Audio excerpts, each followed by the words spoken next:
tout au long ya boulevard du 30 juin poza tellement mobilisé que parce que là pour ça y est bah ezali nini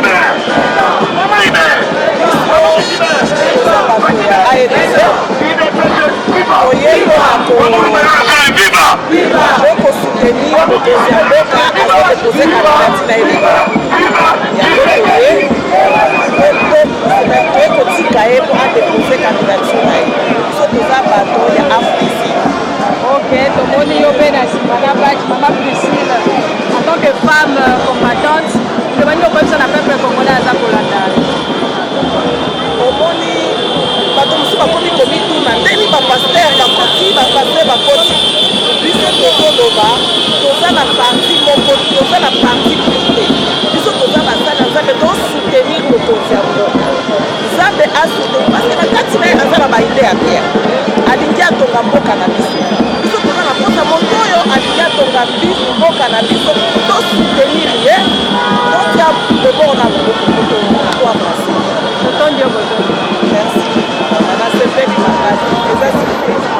Si vous voulez se présenter auprès de la population, vous avez la lipotion,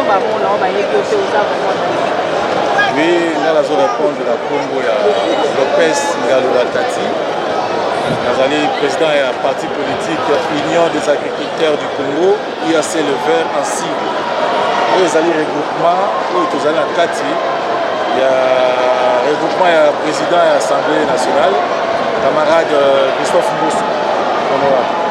Le lot au vraiment, comment on a Kati et tout le coup, il y a Tandami, tout au long, il y a parlé de boulevard du 30 juin, il y a Seni, comme il y a des années. Oui, ça y est, c'est bien. Le Sangisi Biso Awa, Zali, décision autosuite, Biso Baye, il y a Union Sacrée. Ils ont pris décision le 1er octobre, dimanche passé, pour la reconnaître camarade Nabiso, Congo, camarade Félix Tshisekedi Tshilombo, chef de l'État. Pour la reconnaître, aux hommes, c'est un second mandat. Le Tina Oto va accompagner, le Tina Seni, à ça la dépôt dans la candidature.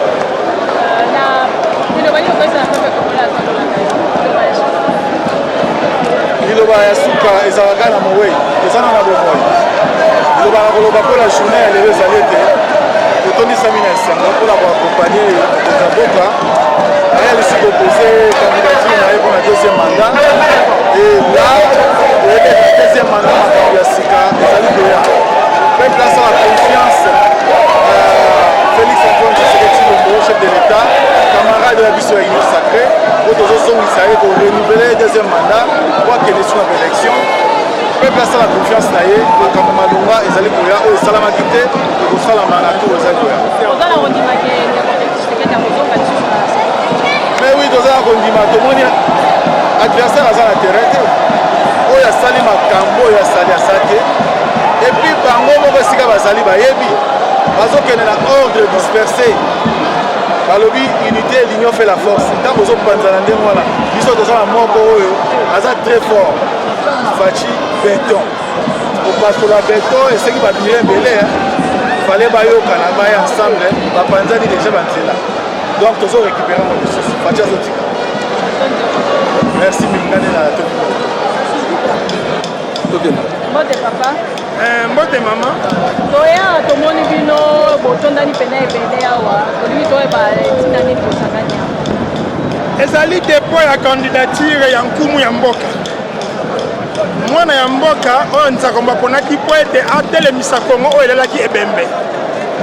Lelo nkumu ya mboka Félix Antoine Tshisekedi Tshilombo, communément appelé Fachi Beton, aza kotika ya ye candidature awa na Seni. Non moni lokola azali moto yo population alingi na motema moko bamoni volonté na ye bamoni posa na ye bamoni bolingo ne pona ekolo ya République démocratique du Congo yango moni ke population moma baza derrière awa boulevard eza inondé na liboso na sima boza komona nanu kutu ayete nanu pe atterrir na bon agilité auti na gara tanga sa koya non moni ke lelo même misale kangi poni ni ngumu ya mboka zo na boulevard précisément na Seni cause la ex-banque du peuple pour nous faire dépôt à candidature na ye ne moni lo yenye zali ana boulevard yango na zali ko la na merci beaucoup papa. ngani natondi yo mama La blende Mote papa. Oui, Peuple congolais linga yeba présence na bino awa katikati na esika o liboso ya seli boye kosala. Bon, les journée très trop spécial même pour le peuple congolais. Les lotoïs devant Seni pour nous accompagner le président de la République Fachi Beton a déposé candidature à Seni, la présidentielle. Pour le peuple congolais, à les candidats uniques. Donc les présence na biso, ils ont confessé victoire à Fachi Beton dans l'élection présidentielle de 2023. Et le Rémi biso. Kozala ondima kende ko Félix Tshisekedi ya koleka en tant que président de la République. Ondima kuto eza ko confesser teta la popularité nyonso eza. Donc présence na biso, eza déjà victoire pour Fachi Beton. Liloba suko ko epsa na peuple congolais. Liloba ya suko o to pese pa peuple congolais.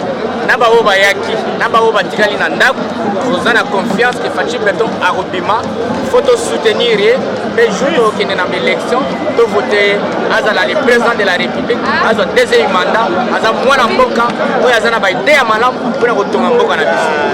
Bino eza parti. Biso dans la partie serre de convention pour la République et la démocratie.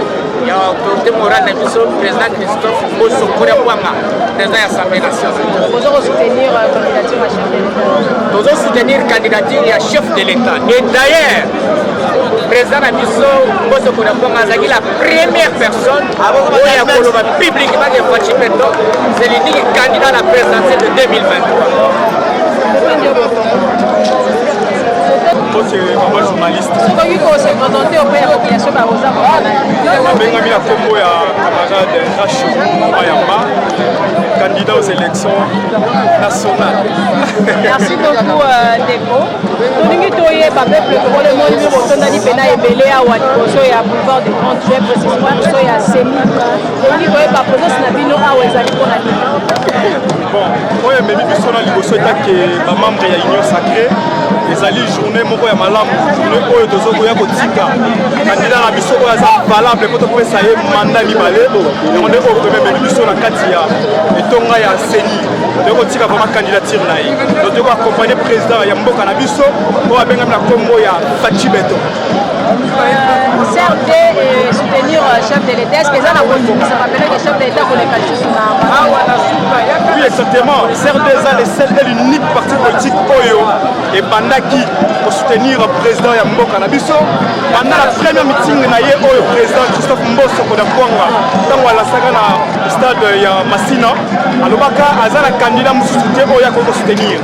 Le seul et l'unique candidat à soutenir les alliés Fachi Beton. Si les Oyo Yambo toujours se faire accompagner toujours. Donc on a toujours une vision du chef de l'État. Ok, l'Ilobani est sur le ça n'a pas comme la Zapola. Le basuka tokoloba biso nyonso tozala na côté ya malamu. Balobi peuple congolais derrière Fachi Beton Congo va changer. Donc ça y a encore deuxième mandat pour déterminer vraiment pour conduire. Pour que comme biso liboso pour un changement et que l'on a biso vraiment. Merci pour ça Tony Bilo Tony. Merci. Il faut se présenter auprès de la population pour être la liboso ya kokona bayeba ozali. Maintenant secrétaire général ya progressiste.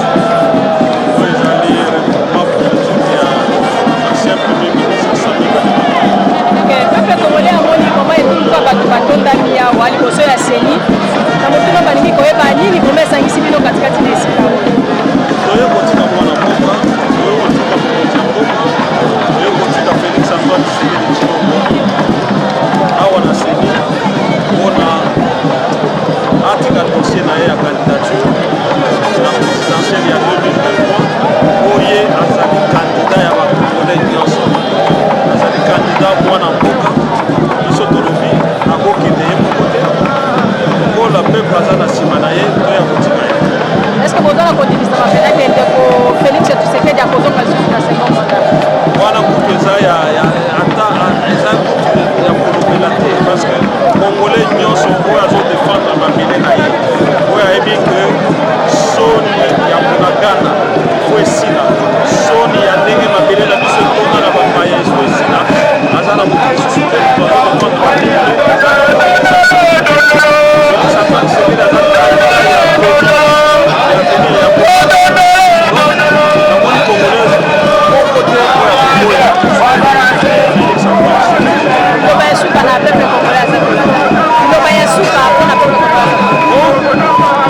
national en charge de la mobilisation des plantations du parti présidentiel.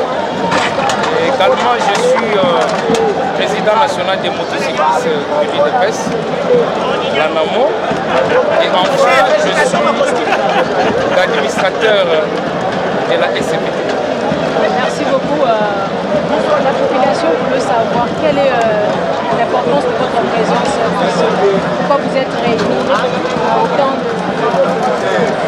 Étant donné que je suis cadre du parti présidentiel, donc aujourd'hui c'est un grand jour, un jour du peuple, où le président de la République s'est décidé aujourd'hui de déposer sa candidature.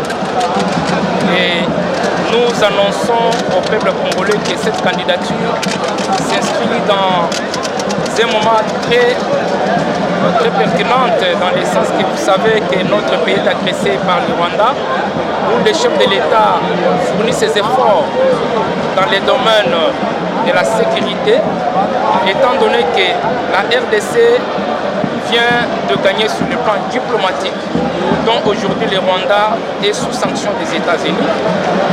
Et nous annonçons aussi au peuple congolais que d'ici là, nous allons présenter le bilan qui est largement positif du peuple du chef de l'État et surtout son programme de 145 territoires dont toute la population de la RDC bénéficiera et est en train de bénéficier déjà ce que le président de la République a fait.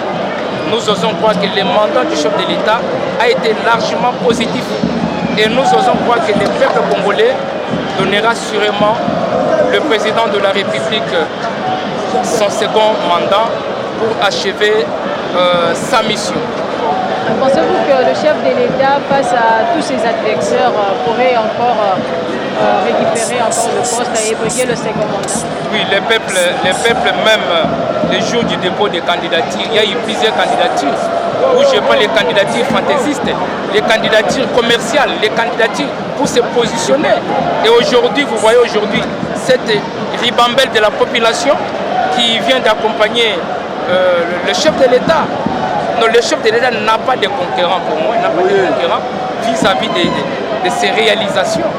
Le moment, il viendra où nous allons en parler largement sur les exploits du chef de l'État. Je pourrais vous dire que sur les 5 ans que le chef de l'État a été voté, le 2 ans a été envoyé par le FCC. Et le chef de l'État a fait que le 2 ans, mais vous voyez les réalités, d'où nous pouvons les donner ce mandat. Et le mandat est déjà acquis. C'est pourquoi le chef de l'État a lancé à toute la communauté internationale d'être présent ici pour l'observation de résultats. Parce que nous ne voulons pas qu'un groupe des individus qui peut venir, que Bisso Bassango, nous avons les vérités. Non, la population sera là. J'encourage encore M. Kadima qui est vraiment expert en matière. Il vient d'annoncer que les résultats seront donnés par bureau. Et pour casser court aux Fayoul et les autres qui sont dans leur programme où nous ne savons pas les situer. Je ne sais pas quel genre de politique est en train d'amener ici. Nous osons croire que le bilan du chef de l'État est largement positif et nous allons lui donner des mandats sans problème. Merci. Bonjour. Pouvez-vous vous présenter auprès de la population? Je suis le président fédéral du mouvement de libération du Congo, Lukunga 1. Quelle est la raison de votre présence en ce lieu? Mais comme vous le savez, le chef de l'État vient de poser sa candidature. Ce n'est pas à moi de vous Vous informer. allez l'expliquer à la population congolaise. Non, mais ça veut dire que nous sommes ici parce que le chef de l'État, Félix-Antoine Tshisekedi Tshilombo, vient de poser sa candidature à la CENI. Et conformément aux instructions de notre parti, étant donné que le président national Jean-Pierre Bemba Gombo avait levé l'option d'accompagner et de soutenir son Excellence Monsieur le Président Félix-Antoine Tshisekedi Tshilombo, nous avons reçu des instructions fermes pour que nous puissions mobiliser nos militants et militantes pour pouvoir accompagner le chef de l'État. C'est ainsi que vous nous voyez ici avec nos militants et militantes. Est-ce que pensez-vous que le chef de l'État aura le second mandat? Effectivement, tout porte à croire avec cette forte mobilisation, avec toutes les foules qu'il est en train de traîner quand il se déplace et les leaders qui l'accompagnent dans ce dynamisme, il est fort possible qu'il ait son second mandat. Il n'y a rien à craindre parce que nous sommes déterminés pour avoir ce second mandat. Un mot à la population congolaise. Je leur invite encore davantage de nous accompagner au sein de l'Union Sacrée pour que nous puissions atteindre nos fins utiles en ce qui concerne les échéances électorales à venir. Merci. Oui, bonjour.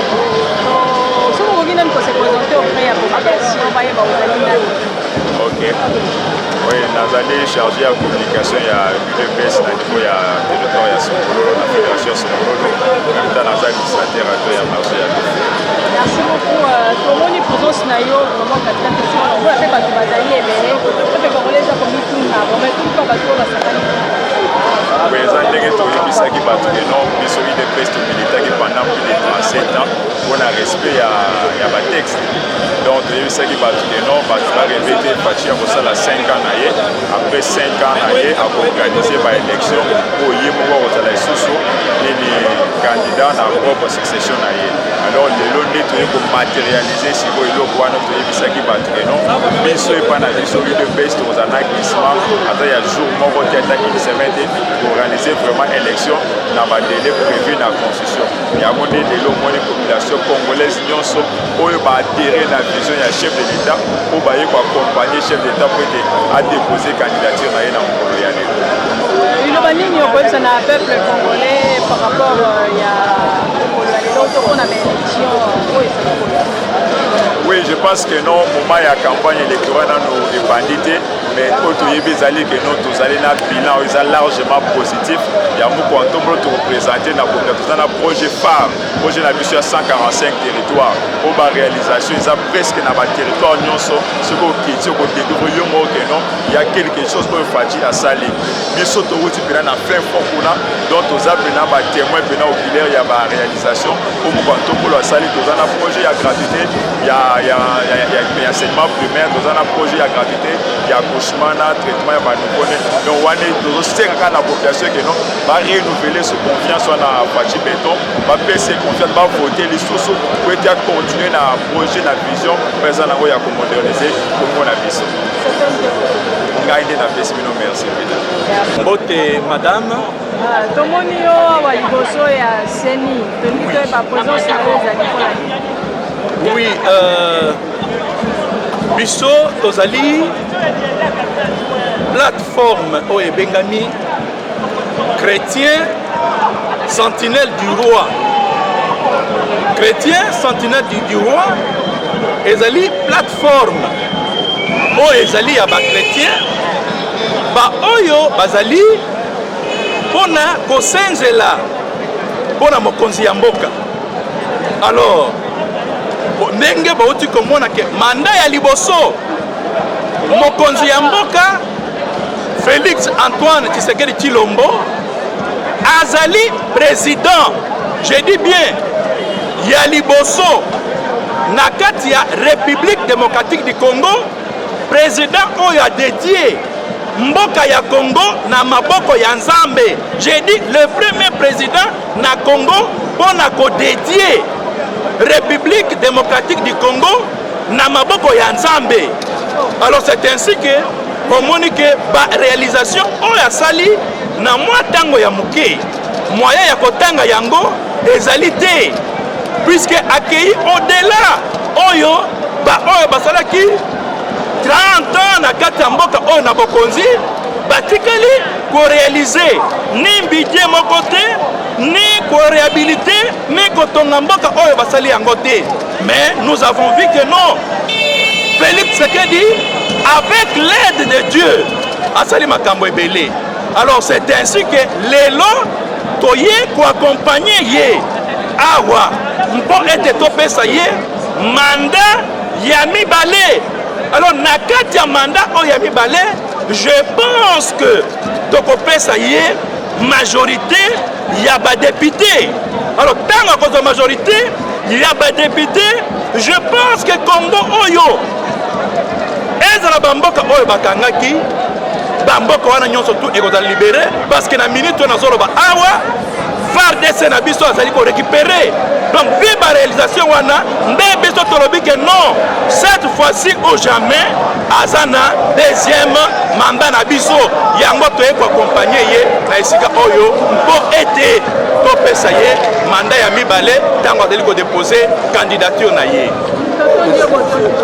biso nde toremercie yo makasi liboso ya seni awa etuluku ya bato baparti ebele basangani toki toyeba boye kozala nini awa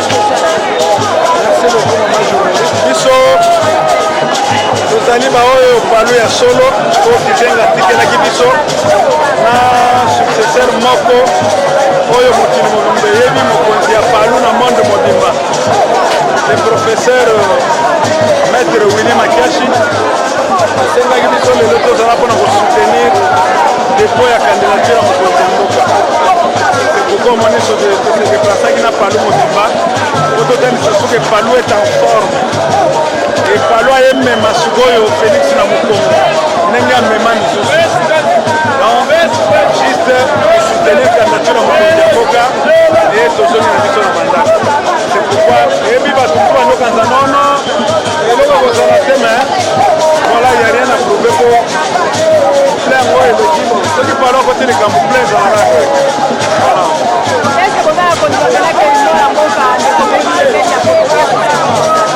ouais c'est le ticket gagnant Félix aza ticket gagnant eza na mosusu nyonso omona eza badistraction oyebi misu baza meme na baélecteur yebana eloko parceke bango bato na bango basangola te biso bato mosusu basangola donc si toganye na biso donc c'est juste que élément wana si toganye topata ticket gagnant bon les gens ils passent à gagner donc naloba kuta eza formalité mais eza gagner na bato nyonso omoni awa eza bakwa papati tozoloba suki oloba suki eza ke yo moko constate ke panu na 2024 soteli ozala badepute provinciaux nationaux ebele po base eza kotelema na ndenge moke te tosengi na bapeuple congolais nyonso moko taso ebele na palu palu ezili masusu koleka oyo eza mpe oyo ezalaka parce que si toleki niveau ya ba 2000, 2006, 2008 lelo siko 2023 eza niveau Makiashi esiko na moto na ye akompane na ndeko na ye ye manzengo aza ministre ya tourisme donc moto eleki makasi moye toloba so ezali donc boyana bino na pano esika eza na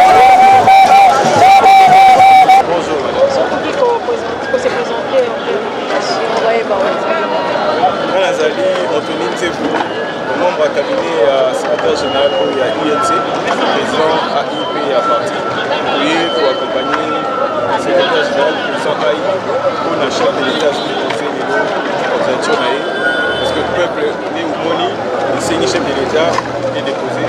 C'est le seul candidat unique qui sont déjà franchis. Parce que pendant la compétition, on a fait des conférences tout ce qui est à nos organismes sur bon, Kodima déjà, ils ont question pour tout parce que le peuple déjà dit oui, un seul et unique candidat, donc Fachibet. En tout cas, le peuple est co-samaté. Je dis que vous avez des candidats, on a besoin d'une approche des méthodes à bateau. Alors, les lobbies sont tous pour l'accès à bateau. Les compagnies chefs de l'État, tout ça unis dans l'Union sacrée. Nous sommes à partir de l'Union, le côté Papa Kamere. Nous avons dit que nous avons soutenir Papa Fachi Béton, Awa, nous sommes à Séni. Donc, Kamere, vous allez appeler la présidence. Et le bac qui déjà qui est à Zolanda, nous sommes à chef. Merci. Doute là-dessus, le bilan est largement positif. Donc, à ces jours, c'est le meilleur président que le Congo n'a jamais eu. Donc, nous tenons à les féliciter, lui rassurer de notre soutien total lors des prochaines élections. Que proposez-vous pour le deuxième mandat? Qu'est-ce qui n'a pas été fait pour le premier mandat? Non, vous savez que l'étendue du territoire est très vaste. Le président avait la volonté de faire les choses mieux, mais elle a rencontré des obstacles de la part de nos partenaires accidentels. Vous savez, les 2 premières années c'était l'FCC. Après c'était un groupe d'individus égoïstes qui sont venus à l'Union sacrée. Après ils ont claqué la porte. Il a encore eu quelques obstacles. Et maintenant il lui restait que 2 ans. Il a concentré dans les 2 ans, il a fait l'impossible. Vous avez vu Mamayem, vous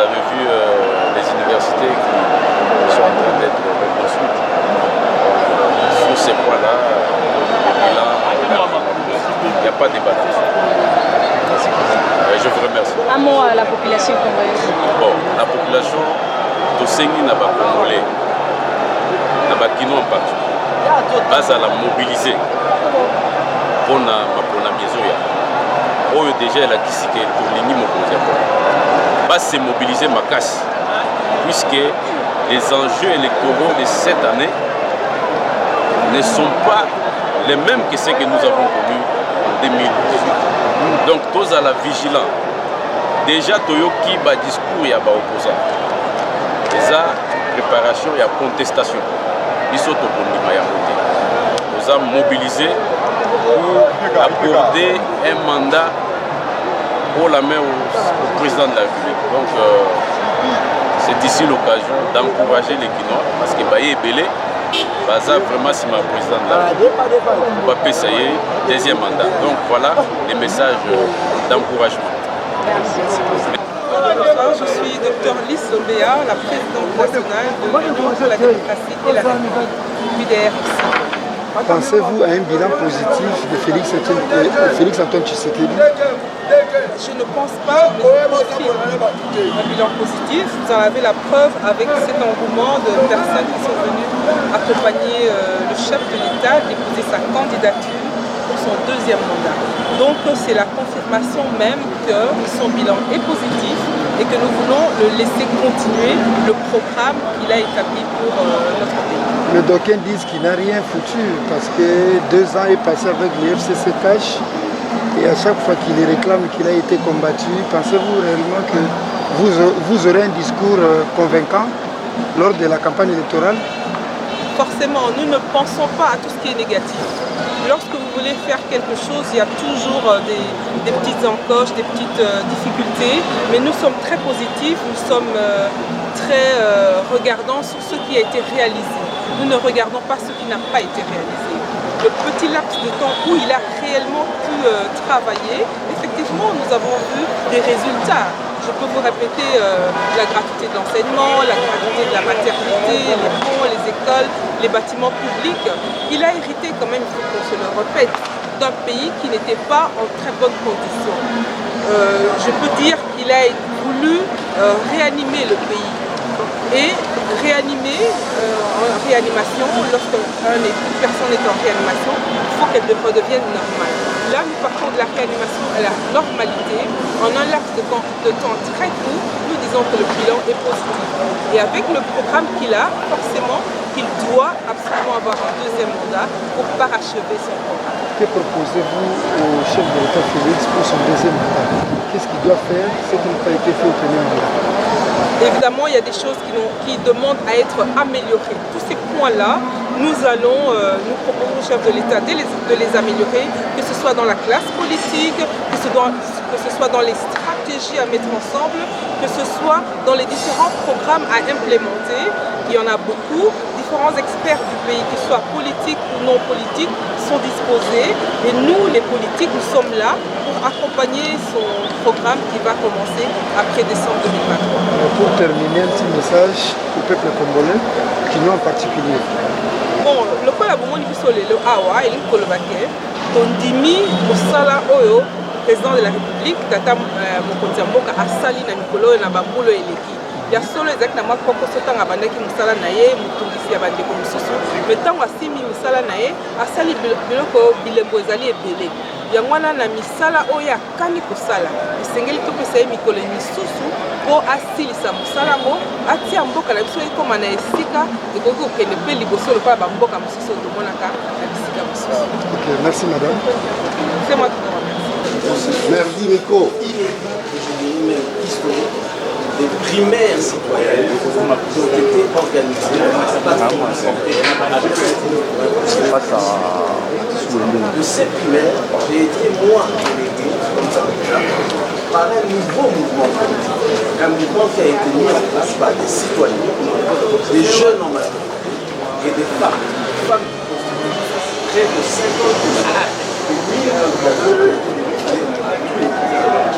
ce mouvement politique se fonde sur le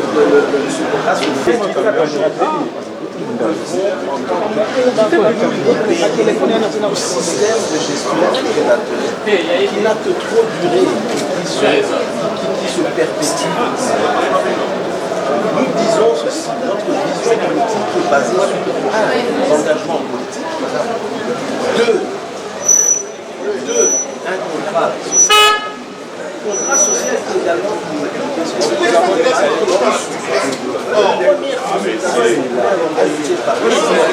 par la citoyenne pour la sortir de là les problèmes auxquels les Congolais font face avec priorité. Ensuite, des engagements de ces Congolais, nous Congolais, vous devez voir le futur des gens. C'est le sous-bassement même de notre projet politique. Donc, comme vous le voyez aujourd'hui, notre candidature aujourd'hui incarne un nouveau départ. Un nouveau départ aujourd'hui pour un Congo nouveau. Un nouveau départ pour un autre Congo. Mais pour que nous ayons ce nouveau départ, il est important que chaque citoyen, que chacun d'entre nous puissions jouer pleinement notre rôle. C'est ce nouveau départ que nous aurons ensemble. Et un élément important également, j'en appelle aujourd'hui. Comme je vous l'ai dit, nous avons notre contrat social sur lequel nous avons basé notre projet de société. J'en appelle aujourd'hui à un débat public entre tous les candidats présidents de la République. Nous devons arrêter de faire de la politique pour des t-shirts. Nous devons arrêter de faire la politique sur des clés. Nous devons présenter aux Congolais les solutions aux problèmes qui sont identifiés. J'en appelle à cela et les Congolais doivent comprendre que tous ceux qui ne prendront pas part, de mon point de vue, ne représentent pas les Congolais. Vous savez, hier, j'ai plusieurs personnes qui m'ont interpellé sur le débat. Ils disent débandés macabre, débandés. Nous devons débattre des vrais problèmes et trouver des solutions à ces problèmes. C'est bon.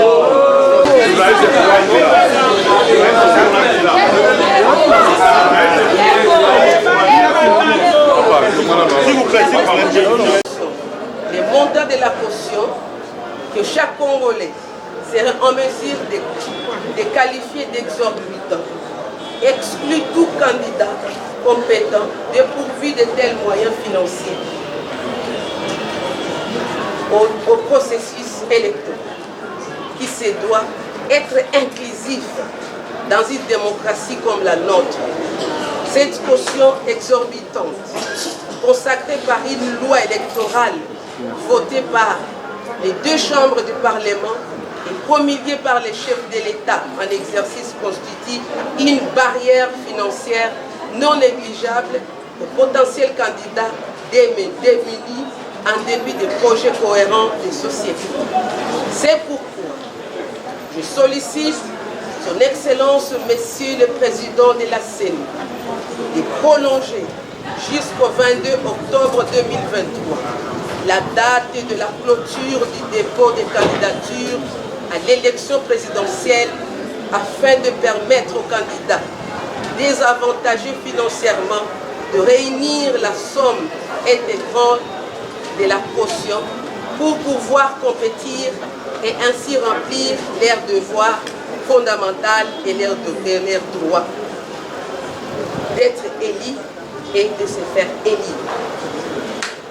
Monsieur le Président de la CENI, je vous remercie de bien vouloir prendre en considération les bien fondés de ma déclaration afférente à ma candidature à la présidentielle de 2023 à République démocratique du Congo. Il en va de crédibilité de notre chère démocratie. Hortense Kavour Maliro pour une République inclusive.